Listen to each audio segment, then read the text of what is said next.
Queremos dar la bienvenida a todos quienes se juntan con la Iglesia Cristiana de las Américas desde sus hogares. Saludamos sus casas y les queremos hoy dar una palabra que realmente pueda ofrecernos las estrategias para vivir mejor. Así que quédese con nosotros y gracias por estar semana a semana junto con la gran familia de la Iglesia Cristiana de las Américas.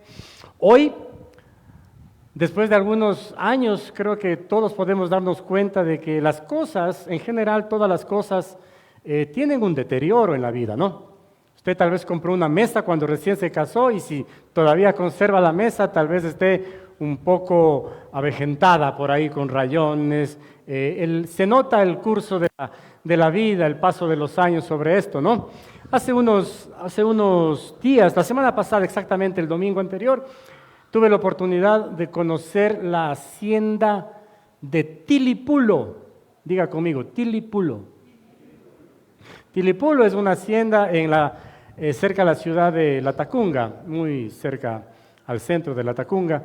En esta hacienda cuenta la historia ecuatoriana que se reunían los próceres para planificar las estrategias de la independencia del Ecuador. Entre ellos, por supuesto, Manuelita Sáenz, de quien dicen que fue la libertadora del libertador, ¿no? Tuve la oportunidad de conocer el catre donde podían estar juntos Manuelita y Simón Bolívar. Se les salieron los ojos a algunos de ustedes. Pero importante en esta visita que hice es que partes del edificio que visité estaban en muy buen estado, algunas habitaciones en muy buen estado y muebles en bastante buen estado. Esto me llamó la atención porque estaban muy bien cuidados, pero también me di cuenta de que habían partes en la hacienda, habitaciones y el área exterior que estaba bastante descuidado. Se notaba el paso de los años y pues podría estar mucho mejor, creo yo, pero no era posible según conversábamos con la guía del lugar, porque el gobierno local no invierte el suficiente dinero para mantener en mejor estado dicho lugar, lo cual me hace pensar, queridos hermanos, de que se necesita invertir para mantener las cosas mejor. Y yo, pensando en la palabra de esta mañana, queridos hermanos, me doy cuenta de que cada uno de nosotros experimentamos un rejuvenecer, o mejor dicho, una nueva vida, no un rejuvenecer, una nueva vida cuando aceptamos a Cristo Jesús. La palabra dice, de modo que si alguno está en Cristo es nueva criatura, las cosas viejas pasaron, todas son hechas nuevas. O sea, comienza una vida cuando Cristo llega a nuestro ser.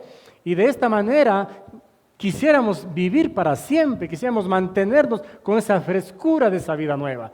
Pero ¿qué pasa, hermanos? Que dejamos pasar el tiempo, no invertimos en esta relación y las cosas o la vida nuestra comienza a envejecerse, comienza a agrietarse, comienza a notarse de que no hay una frescura.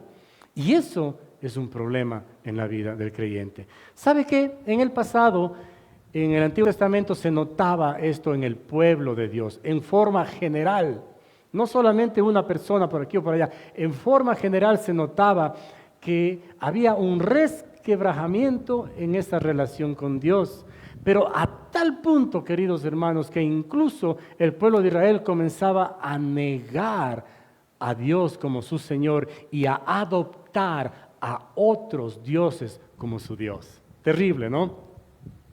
Dice la Escritura que ellos comenzaron, el reino de Israel se dividió en dos partes, reino del norte y reino del sur. Israel al norte, Judá al sur. El reino del norte, Israel, tuvo una costumbre nefasta de acercarse a los Baales. La palabra Baal significa dueño o señor. Es una lengua de origen semita que tiene este significado, igual que otras parecidas como el hebreo, que también es una lengua semítica, ¿no? Semita. Entonces, la palabra Baal para todos ellos era conocida, los cananeos, los jebuseos, los jereseos y muchos de esos feos. Tenían o sabían a qué se referían cuando mencionaban la palabra Baal. Significaba dueño, significaba señor. El pueblo de Israel adoptó a los Baales como su señor, como su dueño, y desmereció la relación y la adoración a Dios. En ese espacio muy importante de la vida de Israel se levanta un profeta de nombre Elías. ¿Cuántos conocen el nombre de Elías? El profeta Elías. Este hombre que vivió justo en el reinado del rey Acab y del rey Ocosías, que era hijo de él, en esos dos reinados en realidad, y era un hombre que siempre alimentaba el deseo de estar constantemente adorando a Dios y de no permitir que el pueblo se contamine con la adoración a Baal. Este hombre, cuyo nombre significa mi Dios es Jehová, ese es el nombre significado de Elías, o Jehová es mi Dios, fue un defensor de la adoración pura a Dios, celoso de una relación personal con Dios, un hombre profeta que hizo muchos milagros. Oró para que no lloviera, oró por una mujer para proveerla, una viuda que estaba muy necesitada, y algunos otros milagros que él hizo por parte del poder de Dios en realidad, ¿no? Pero Elías era un ejemplo de fe, era un ejemplo de obediencia, queridos hermanos. Dice que luchó como todo ser humano con sus propias debilidades. Era un hombre tal cual como nosotros, o sea, que tenía, como dice la Escritura, estaba sujeto a pasiones. Era un hombre normal, esto es lo que estoy tratando de decir. Sin embargo, también tenía el gran poder de Dios obrando en su vida. Y no solamente para su propia vida, sino para también repercutir en la vida del pueblo de Israel. Animó a todos a adorar únicamente a Jehová Dios. Denunció siempre delante de los reyes el culto a Baal y todo el engaño que esto significa al pretender adoptar una relación prostituida del pueblo de Israel. El profeta Elías es uno de los personajes más interesantes y posiblemente uno de los más vistosos en la Biblia. Dios lo utilizó durante el momento quizá más importante de la historia de Israel para oponerse a un malvado rey, pero por sobre todo lo que este rey instauró en el reino del norte en Israel. No sé, mi hermano, si en esa época fue una época muy importante para el pueblo de Israel, tal vez hoy es un momento muy importante en la vida de cada uno de ustedes.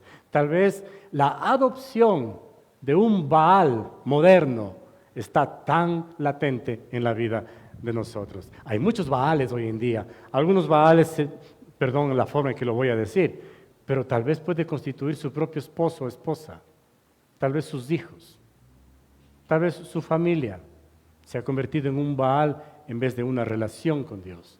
Es más importante esta situación ahora que la relación con Dios.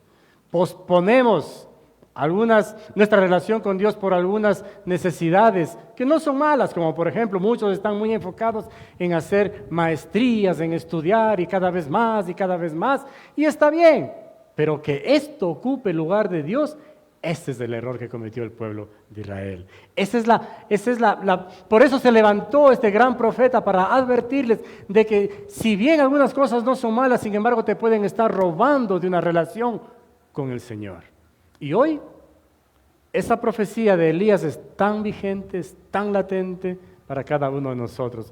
Pues usted ha de notar, si es que le invito a hacer un estudio de la vida de Elías, usted va a notar que este hombre, así como sufrió derrotas y tuvo también victorias, prácticamente su vida estaba en vivencias alternadas entre victorias y derrotas, pero también una cosa importante que el Señor le ofreció a Elías es que después de cuando él se sentía cansado, desmejorado, abatido, el Señor siempre restauraba su vida. Dice que Elías era un profeta que cuando estaba mal estaba deprimido, tenía depresión. Por ahí se escabulló, se huyó y un día le dijo al Señor, ya mátame mejor, mátame. Yo dije en la celebración anterior con canción, mátame. Ahí están por el tono ya saben qué canción es. No, yo creo que me estoy inventando nomás. Pero ¿sabe qué? Elías era como nosotros. Tal vez en nuestra vida decimos, ya Señor, hasta aquí, ya no quiero saber nada más. ¿Y sabe qué hacía el Señor? Le mostraba su gracia.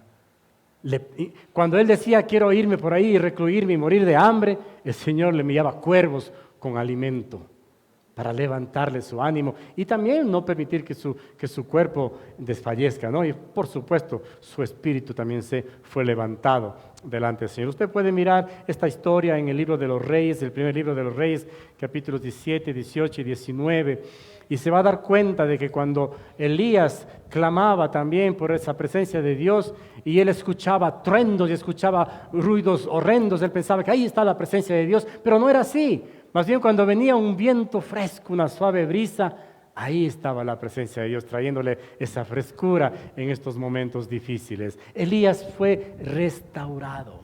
¿Y sabe qué? El mensaje de Elías es de la misma manera.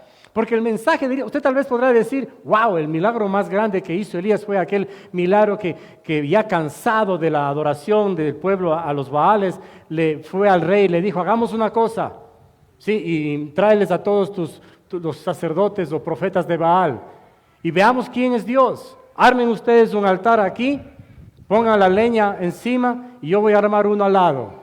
Pidan a su Dios que queme el sacrificio que vayan a poner ahí, la leña, y si Dios lo escuchare y se quemare su sacrificio, entonces sabremos que ese es su Dios. Pero si no fuere así y yo orare y pidiera a Dios que quemare este altar, entonces ese será Dios, el Dios verdadero. Y dice que para hacer la cosa más contundente, Elías pidió que mojen el altar que él preparó, mojen la leña e incluso preparó unas zanjas alrededor del sacrificio para que se mantenga con agua ahí. Y claro, Elías se comenzó a burlar porque él sabía quién es Dios, de estos profetas de Baal, porque comenzaron a orar y no sucedía nada. Ellos oraban y nada sucedía. Entonces él decía, caramba, tal vez no les escucha, hablen un poquito más fuerte.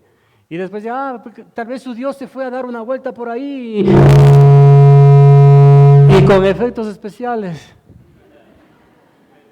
Tal vez Dios está haciendo algo por ahí, ¿no? Yo me acuerdo cuando mis hijos eran pequeñitos, nosotros teníamos la costumbre de mirar juntos o de ponerles a ellos a que vean un programa muy bonito que se llamaba El Superlibro. Todavía creo que hay el Superlibro. Y la escena justamente de Elías, con los profetas de Baal, había una escena donde los profetas de Baal salían, los profetas de Baal, así. Y mis hijos tenían miedo, mi hija especialmente, Giselita. Entonces no dormían recordando el episodio de ese día. Toda la noche. Da temor, ¿no? Pero ¿sabe qué? Elías oró para que quemara el sacrificio y Dios le escuchó, quemó ese sacrificio, aunque estaba mojado y todo, eso se quemó y con un fuego contundente. ¿Sabe qué pasó después? Elías y el pueblo de Israel, mirando lo que pasó, tomaron a los, creo que 400 y pico de profetas de Baal, los mataron a espada, los aniquilaron. Pero lo más importante, queridos hermanos, y registra la Escritura, restauraron la relación y el sacrificio con Dios. Elías en su vida experimentó restauración. Elías profetizó por restauración. Y hoy la palabra de Elías está presente aquí porque el tema de hoy es también restauración, queridos hermanos. Hoy quiero compartir con ustedes el tema que lo he denominado ¿cómo recobrar mi vida? ¿Cómo recobrar mi vida? Porque Cristo entregó por medio de un acercamiento a Él una nueva vida a nosotros. Pero si tal vez usted perdió esa relación con Dios, tal vez las cosas no están funcionando en otras áreas, es porque no están mal las áreas, sino es porque yo estoy mal, porque mi vida ha perdido valor, porque tal vez mi vida ya no hace alusión a la palabra, sino más bien tal vez tengo muerte en mi vida. Estaba escuchando cuando mi esposa va temprano a la habitación para descansar, ella tiene la costumbre de poner algunas prédicas en su celular, ¿no? Entonces está escuchando, creo que escucha un 30, 40% y el resto se duerme. Así me hizo mi esposa. Y ahí es cuando entro yo en escena. Llego a la habitación y estoy escuchando lo que ella ha dejado ahí. Y justo en creo que el día viernes o sábado, no me acuerdo qué día fue, estaba una predicación de Adrian Rogers. él decía que muchos cristianos llegan a la iglesia pensando que tienen una vida con Cristo. Pero dice él, si estás pensando que por llegar a la iglesia estás viviendo con Cristo, tal vez es un error. Si estás llegando a la iglesia y estás levantando tus brazos y adorando a Dios, a lo mejor te unes en el ambiente espiritual, tal vez en realidad no tienes una relación con Dios. Tal vez solamente es una costumbre en tu vida, o más aún, tal vez en realidad no estás vivo, sino estás muerto. Y eso me produjo a mí decir como, ¡ayau! Porque a veces obramos así, queridos hermanos. Uy, se me fue me ayudan con la batería, creo que está sin batería a mí.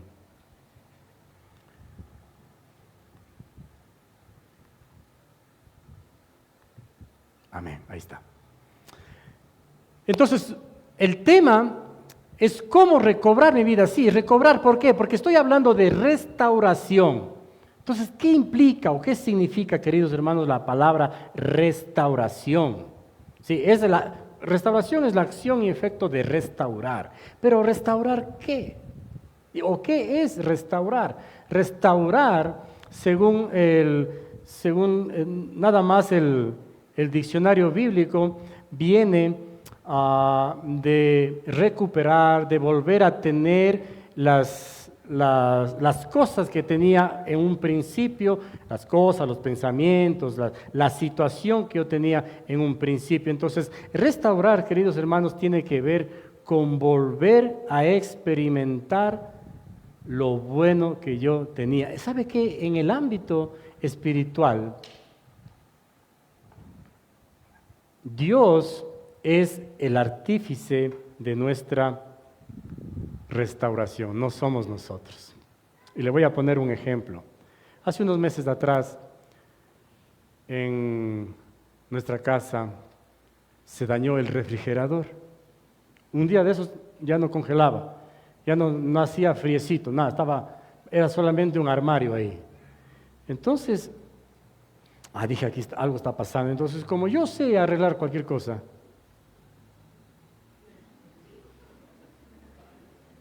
como yo sé todo, yo dije, vamos a ver qué pasa aquí. Saqué la refri de su lugar y dije, hay que entender primero cómo funciona una refri. ¿Usted sabe cómo funciona una refri? Una clase rapidita, $5 por la clase. La refrigeradora es un cubículo donde tiene aire frío.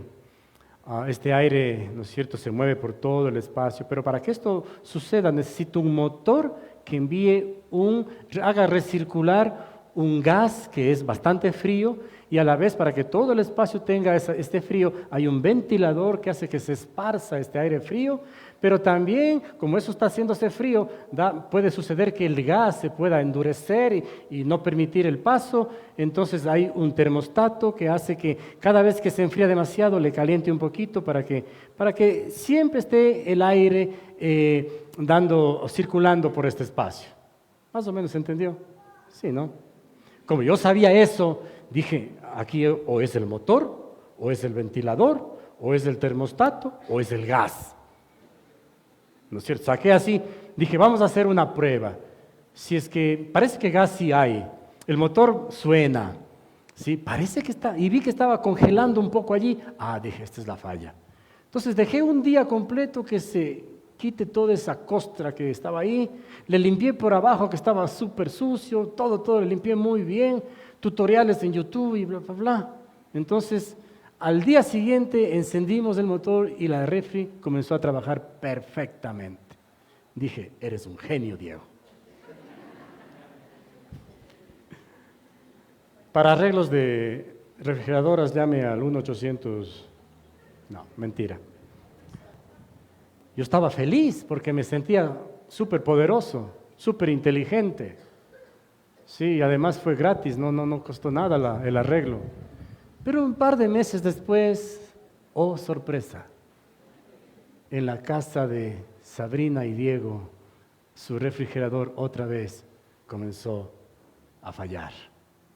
En esta ocasión la cosa fue grave, tuve que sacar todas las provisiones que habían, carnecitas ahí, los camarones y el pernil y todo, a llevar a enfriar en otro lado, porque se iba a dañar. Y de hecho se dañó algunas cosas. ¿Sabe qué me hace pensar eso, querido hermano?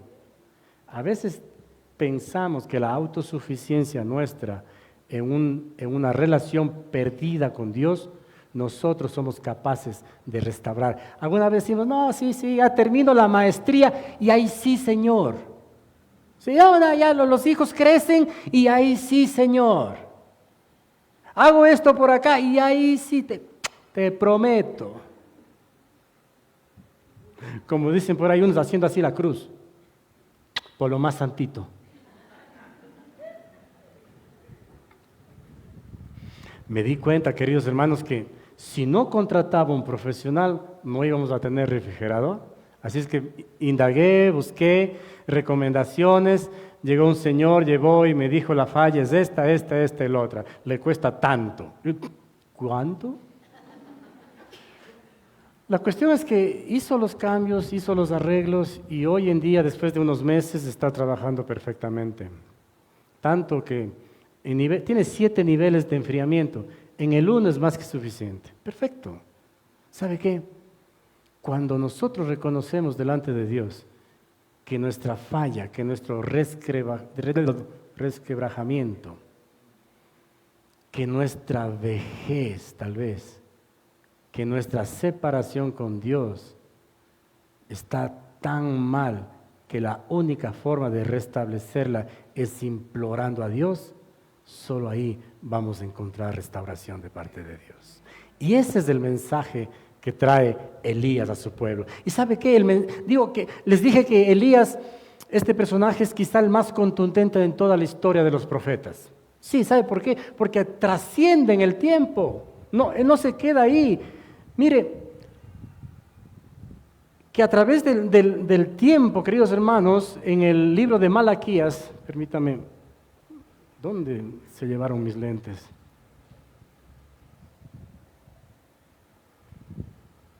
Mire, me creerían que mis lentes se fueron en cualquier espacio del saco, mire, aquí está.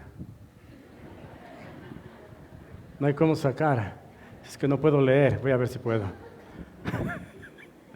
A mí me tenía que pasar eso, ¿no? Ay, permítame, ya voy a encontrar, no se preocupe. Aquí está, Malaquías 4, 5 y 6. Miren lo que la palabra de Dios dice en Malaquías 4, 5 y 6. Miren, les envío al profeta Elías antes de que llegue el gran y terrible día del Señor. Sus predicaciones harán volver el corazón de los padres hacia sus hijos y el corazón de los hijos hacia sus padres. De lo contrario, vendré y haré caer una maldición sobre la tierra. Escúcheme, querido hermano. El libro de Malaquías está diciendo, les envío al profeta Elías, pero Malaquías es posterior a Elías. Elías es unos 800 años antes de Cristo, ¿no? Y Malaquías es uno de los últimos profetas, unos 400 años nomás, hasta menos. Entonces no son contemporáneos. No puede el profeta Malaquías decirle, no era amigo de Elías para decirle, bueno, yo te voy a enviar a pilas de Elías que le voy a enviarte a ti. No, es posterior, pero la palabra de Dios no se equivoca, queridos hermanos, porque se cumple en el Nuevo Testamento y se cumple hoy en día para nosotros. Lucas 1:17 dice la Escritura, hablando ahora de Juan el Bautista, será un hombre con espíritu y el poder de Elías. Preparará a la gente para la venida del Señor, inclinará el corazón a los padres hacia los hijos, de los padres hacia los hijos, y hará que los rebeldes acepten la sabiduría de los justos. Está hablando de Juan el Bautista, pero ¿sabe qué es importante aquí? Que la predicación de Elías se mantiene en el inicio de la predicación del Evangelio con Juan el Bautista y se transmite hoy en día a nosotros, a cada uno de nosotros, con una palabra de restauración. Porque lo importante no es el milagro de Elías haciendo cosas tremendas, lo importante no es la predicación de Juan el Bautista sobre arrepentimiento y cosas como estas. Lo importante es que tanto el uno como el otro, así como el resto de la Escritura nos trae a nosotros restauración. Hoy quiero hablar a su corazón. Tal vez, si usted mira su vida espiritual, presenta quebrajamiento, tal vez está su vida cristiana desmejorada, tal vez ha perdido ciertas áreas. Algunas partes parecen estar bien, pero hay otras partes que están desmejoradas, viejas, caducas. 400 años después de la predicación del profeta Elías, se levanta un hombre llamado Nehemías. Nehemías está en un espacio de la historia del pueblo de Israel cuando éste fue cautivo del imperio persa. Primero el imperio babilónico y después el imperio persa tomó la ciudad de Jerusalén y la destruyó. La negaron, la dejaron totalmente en ruinas. Y en medio de este cautiverio se levanta este hombre que, siendo judío, fue nada más y nada menos que de parte del séquito del rey, en este caso Artajerjes. Fue el copero del rey. Artajerjes fue copero del rey, Nehemías, copero del rey Artajerjes. Entonces estaba cerca del gobierno, pero este hombre levantó su propia vida y al pueblo de Israel para que puedan reconstruir esta ciudad, tanto como las murallas, como las edificaciones, pero más que eso, queridos hermanos, restaurar la relación con Dios que se había perdido. ¿Sabe que Nehemías en su corazón quiso ver la ciudad espléndida? Pero mucho más que esto, él quiso ver a cada persona en una relación correcta con Dios. Amén. Entonces quiero de ahí ahora compartirles, queridos hermanos, unos 3 elementos muy importantes que se dieron para la restauración del pueblo en Israel y que hoy siguen siendo completamente válidos para cada uno de nosotros después de 2500 años más o menos, ¿no? Nehemías capítulo 8 versículo 1 dice lo siguiente: todo el pueblo se reunió con un mismo propósito en la plaza, justo dentro de la puerta del agua. Le pidieron al escriba Esdras que sacara el libro de la ley de Moisés, la cual el Señor había dado a Israel para que la obedeciera. Primer elemento entonces, y tiene que ver con el libro de la ley de Moisés, es tener o adoptar o volver, ¿no es cierto?, a tener una fuerte convicción de la palabra de Dios. Porque ¿sabe qué pasó? Se habían olvidado de los mandatos, de los preceptos, de los estatutos de Dios y habían adoptado otros valores. Es como tener una biblioteca en casa, aquí, la biblioteca, y los libros que están a la mano dicen cómo divertirnos el viernes por la noche. Ah, caramba, interesante. Entonces, opciones, calle larga y cosas como estas, ¿no? Y estoy muy pendiente de esto. Otro libro por acá. Cómo disfrutar en la carne. Cómo atragantarse la mejor comida del mundo. Y estoy tratando de decirle que a veces tenemos a mano una biblioteca que nos enseña las banalidades y las carnalidades del diario vivir. Y acá, en el último lugar, muy empolvado, ni se ve el título, apenas se puede, si es que limpiamos, hay un libro que dice los estatutos y los mandatos de Dios. Ese libro, en la época de Nehemías, fue olvidado. Solamente tenía acceso un sacerdote, un escriba llamado Esdras.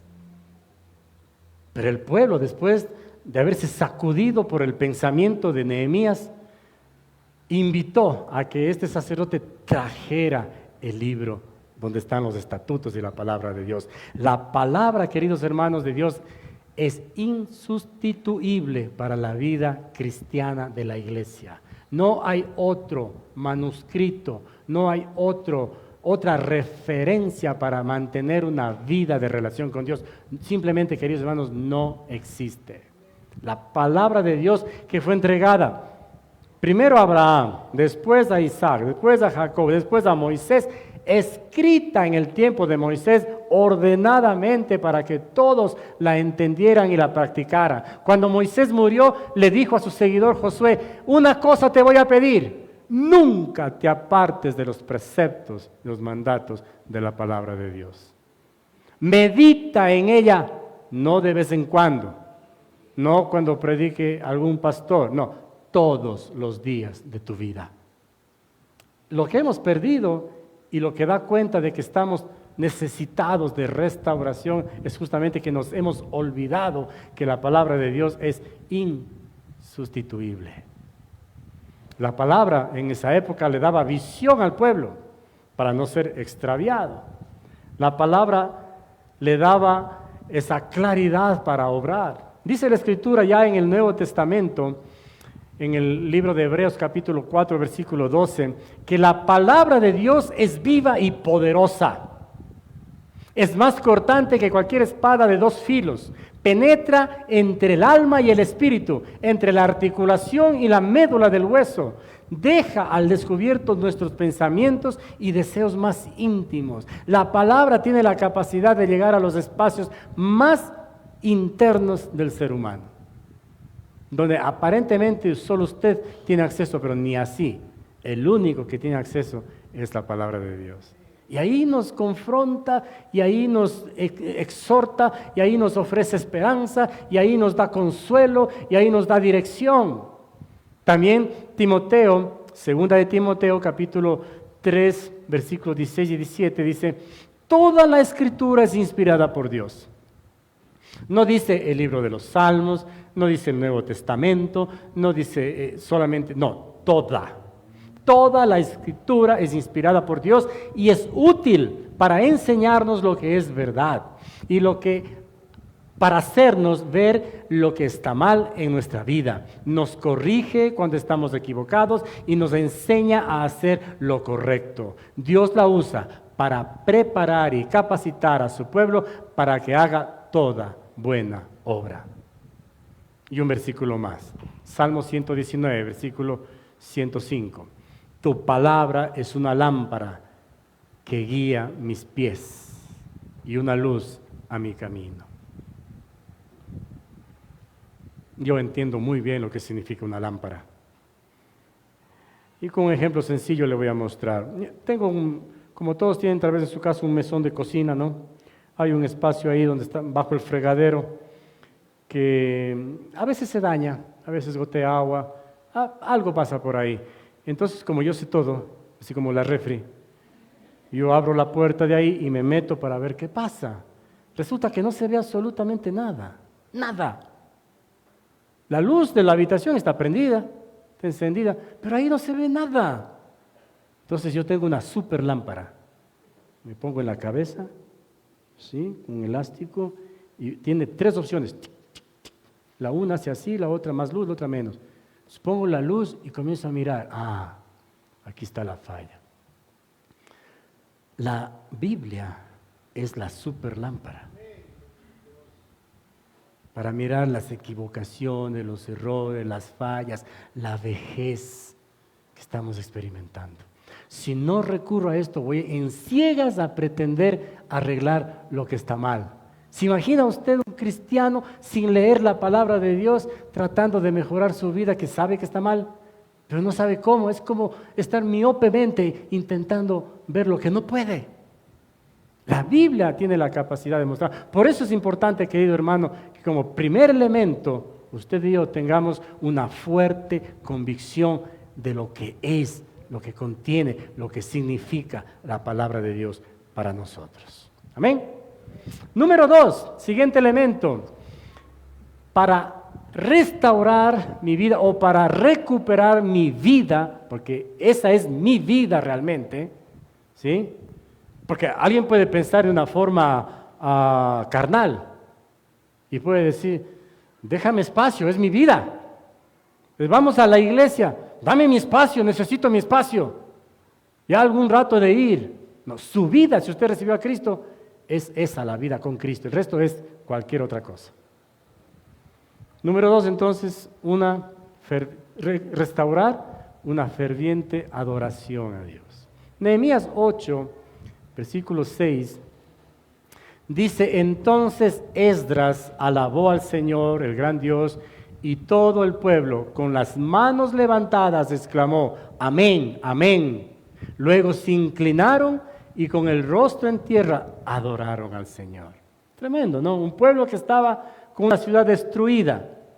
Hicieron planes para restaurar la ciudad, entendieron que era importante su palabra primeramente, y ahora lo que están haciendo es doblando sus rodillas, poniendo su rostro sobre el suelo, levantando sus manos y adorando a Dios. Tremendo, ¿no? Pero miremos un poquito más. Nehemías 9:3. Dice que, escuche bien esto, permanecieron de pie en el mismo lugar durante 3 horas, mientras se les leía en voz alta el libro de la ley del Señor su Dios. 3 horas. Luego confesaron sus pecados y adoraron al Señor su Dios durante 3 horas más. Explico lo que está pasando. Su decisión de recibir y de estar cerca de Dios fue tan fuerte que no les importó estar de pie 3 horas escuchando la palabra de Dios. Una vez que escucharon, se dieron cuenta de que debían pedir perdón a Dios. Después de eso, adoraron a Dios. Entonces, mientras ellos aprendían, 3 horas estaban de pie. Por eso hemos decidido en la Iglesia Cristiana de las Américas el próximo culto hacerlo de 6 horas. Las 3 primeras horas va a ser predicación, palabra, no van a haber sillas aquí, todos van a estar de pie. ¿Cuántos dicen amén?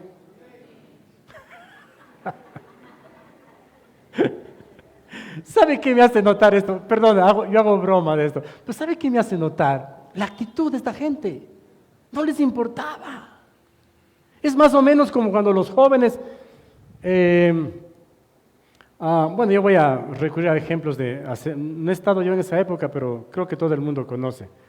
Un concierto de los Beatles, ¿alguien ha visto? ¿Concierto de los Beatles? Sí, la Clarita dice, yo estuve ahí, dice. La gente, o Carlos Vives, o la Shakira, lo que sea, se van al concierto y están 4 horas, salta y se hacen de todo en los conciertos. Ya van llegando a la casa y están cansados pues de tanto estar de pie, ¿no es cierto? Y dicen, uy, qué locos, ¿no? 4 horas ahí, pero valió la pena, dice, porque estuvo buenazo, ¿sí o no? Actitud. Me hace notar que estas personas, estos hombres, estas mujeres, este pueblo, después de entender, ¿no es cierto?, tuvieron la capacidad por su actitud de reconocer quién es Dios en su vida, y más aún, de adorarlo. Cuando se restablece la adoración, significa que hemos restablecido también la convicción de lo importante que es la palabra de Dios en nuestras vidas. Así es que los dos van juntitos. Una vida ferviente de oración es lo que también nosotros debemos tener para recuperar nuestra vida. En el Nuevo Testamento, Colosenses capítulo 3, versículo 16 menciona lo siguiente. Dice el apóstol Pablo que el mensaje de Cristo con toda su riqueza, mire, el mensaje de Cristo con toda su riqueza, porque hay riqueza en el mensaje de Dios, no hay pobreza, hay riqueza, con toda su riqueza, llene sus vidas. Que el mensaje de Cristo con toda su riqueza llene sus vidas. Es decir, que no hace o no debería hacer falta otra cosa para que su vida esté completa. Debería bastarnos las riquezas del mensaje de Cristo. Debería ser suficiente. Pero no, el ser humano siempre busca otras cosas. Continuemos leyendo. Enséñense y aconséjense unos a otros con toda sabiduría que Él da. Canten salmos e himnos y canciones espirituales a Dios con un corazón agradecido. Él está poniendo juntamente con la importancia del mensaje de Cristo, con su palabra, ¿sí?, la riqueza que éste tiene, con la capacidad de que ésta tiene para enseñar, para aconsejar, para levantar a cualquiera, porque contiene sabiduría. Y aparte de esto, pone en evidencia también o une esta forma de acercarse a la palabra con acción de adoración a Dios. Canten salmos, canten himnos, ¿sí? Tengan un corazón agradecido delante de Dios. En algún momento de nuestra vida, queridos hermanos, tenemos que medir cómo estamos. Si hubiera por ahí un examen espiritual, así como el examen de sangre, ¿no? Usted se hace un examen de sangre y le dice, el examen de sangre no le dice cómo usted va a estar en el futuro, le dice cómo está ahora, pero sí le dice qué tiene que hacer ahora para estar mejor en el futuro. Si un examen de sangre le dice que tiene los triglicéridos en 800, no le dice qué va a estar en el futuro, pero si sigue usted comiendo pan y arroz y guatita y todas esas cosas, y tallarín junto y grasas y todo eso, sí le va a decir que más pronto que nunca va a estar cerca al cementerio, ¿no? Y no de visita. ¿Se imagina usted un examen espiritual?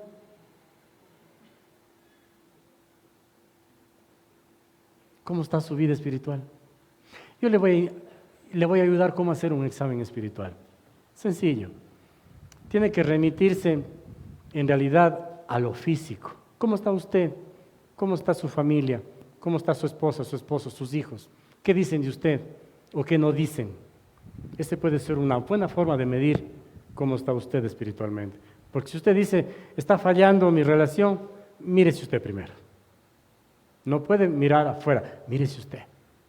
Pero ahora, el mensaje de hoy, como el tiempo de Elías, como el tiempo de Nehemías, no es un mensaje acusatorio. No, es un mensaje restaurador. Dios quiere restaurar su vida para que su familia, su entorno alrededor también sea restaurado. Pero no puede ser restaurado al revés. El círculo de afuera primero y al último yo no funciona así. Primero yo, después las cosas de afuera van siendo resultados. Amén. Entonces la adoración es importante, pero tenemos que ser fervientes en adoración. Dice el libro de Apocalipsis capítulo 15, y esto es futuro, esto todavía no se da, pero dice que en aquel día, Apocalipsis 15:4, cantarán una canción los que han tenido una relación con Dios, ¿sí? Para ponerlo más sencillo, los que han recibido a Cristo como su Señor, como su Salvador, los que mucho más antes han tenido a la ley de Moisés como su norma de vida y han tenido un acercamiento a Dios. Esos cantarán un cántico que lo compuso el gran cantautor del Antiguo Testamento y su hermana, el joven Moisés y su hermana Miriam. Ellos compusieron una canción cuando salieron del cautiverio de Egipto. Una parte de esta canción está aquí en Apocalipsis 15:4 y dice: ¿quién no te temerá, oh Señor, y glorificará tu nombre? Pues solo tú eres santo. Todas las naciones vendrán y adorarán delante de ti, porque tus obras de justicia han sido reveladas. ¿Sabe que esa canción la hemos cantado? No sé si será este el tono de la canción. ¿Se acuerdan de esa canción? Grande y maravillosas son tus obras. ¿Ha escuchado usted? ¿Ha cantado? Señor Dios Todopoderoso. Esa es la canción. ¿Y cuántos no se regocijan con estas verdades descritas en esta canción? Querido hermano, querido amigo en casa, si quiere recuperar su vida, esa vida que Cristo le dio, le invito pues a restablecer una ferviente vida de adoración a Dios. No es solamente un levantar de manos, unos 30 minutos en la congregación. No es solamente un momento emocional porque porque se nota un ambiente diferente. No es solamente eso, es una vida completa. Y número 3, para recuperar su vida en Cristo, es renovar su compromiso con Él. Nehemías 9:38 menciona: entonces el pueblo respondió: en vista de todo esto hacemos una promesa solemne y la ponemos por escrito, En este documento sellado están los nombres de nuestros líderes, levitas y sacerdotes. Tremendo, ¿no? Dice entonces que el pueblo respondió frente a esto. Si usted y yo hoy nos damos cuenta de que hemos perdido una convicción de lo que la palabra de Dios para mi vida, la he puesto en segundo plano, he notado que más importante es otra cosa, es decir, he sustituido a Dios de mi vida y he puesto un Baal, tal vez un Baal moderno que ya hemos descrito, o que nuestra adoración ha sido menguada, ya no es importante en mi vida. Si estas dos cosas yo comprendo, ahora debería ser un compromiso de mantener estas dos partes esenciales de la vida del crecimiento de un cristiano como cosas o como elementos fundamentales de nuestra vida, de nuestra nueva vida en Cristo Jesús. Pero mire lo importante, querido hermano. Dice que se reúnen, hacen un acta solemnemente. ¿Qué significa solemnemente? Usted ha escuchado sesión solemne del Cabildo de Cuenca. ¿Quién está allí? Primerito el alcalde. Le invitan al presidente, a los asambleístas, a los concejales, todos los más importantes, ¿sí? Al suco del cenáculo. Todos los importantes, y el pueblo también. Entonces declaran, prometemos ser cuencanos de honor, lo que sea, hacer convenios el uno con el otro, y para que el convenio sea realidad en el futuro, ¿qué es lo que hacen? Firman las partes, dejan constancia. Después el pueblo puede decir, aquí está firmado y no se ha cumplido. Delante de Dios, querido hermano, ¿sería usted capaz de firmar un documento? Aquí tengo el documento. Están asustados. ¿Sería usted capaz de decir delante de Dios, entiendo que la palabra de Dios es importante en mi vida? Comprendo que eres Dios, Señor de mi vida, y te adoro. Ahora quisiera vivir cerca de tu palabra y adorándote todos los días de mi vida. Usted puede decir, ¿dónde le firmo? Eso es comprometerse. Eso es comprometerse. Nehemías 10:29, un poquito después, dice, se unió a sus jefes y se comprometió mediante juramento. Juraron que caería una maldición sobre ellos mismos si dejaban de obedecer la ley de Dios dada por medio de su siervo Moisés. Prometieron solemnemente seguir al pie de la letra todos los mandatos, las ordenanzas y los decretos del Señor, nuestro Señor. ¡Wow! No, eso es tremendo. Podríamos hablar tanto de esto, querido hermano. Si usted está interesado solamente en hacer un pan de banana bread, ¿usted qué hace? Es fácil, ¿no? Un pan de banana debe tener banana. Pues por lo general usted, si no sabe qué poner, va y toma una receta, entonces ahí le dicen 2 bananas de tanto peso, azúcar morena, azúcar blanca, si quiere nueces y tal, lo que quiera, esencia de vainilla y todo, ¿no es cierto? Si usted sigue al pie de la letra, usted va a comer probablemente un rico pan de banana, un cake de banana. Pero si hace lo que le da la gana y mete ahí, no sé, me invento, una pizca de remolacha, un poco de cúrcuma, no sé, canela en polvo y no sé, toronjil, y usted quiere comer un rico pan, olvídelo. Cuando la palabra de Dios se revela a nuestra vida y nosotros queremos cumplir al pie de la letra, entonces podemos obtener grandes beneficios. Amén. Dice la Escritura en Salmos 65:1, qué poderosa alabanza, oh Dios, te pertenece en Sión. Cumpliremos los votos que te hemos hecho. Entonces la promesa es con palabra un voto. El voto es personal e intransferible. Yo no puedo decir, yo voy a leer la Biblia todos los días de mi vida y por mi lectura se va a beneficiar mi esposa, mis hijos, los hijos de mis hijos y todo. No, lo que yo hago por mí es por mí. Yo puedo enseñar e inculcar, sí. Tiene que ser seguido al pie de la letra y tiene que ser un cumplimiento de una promesa para que los resultados se vean en nuestra vida.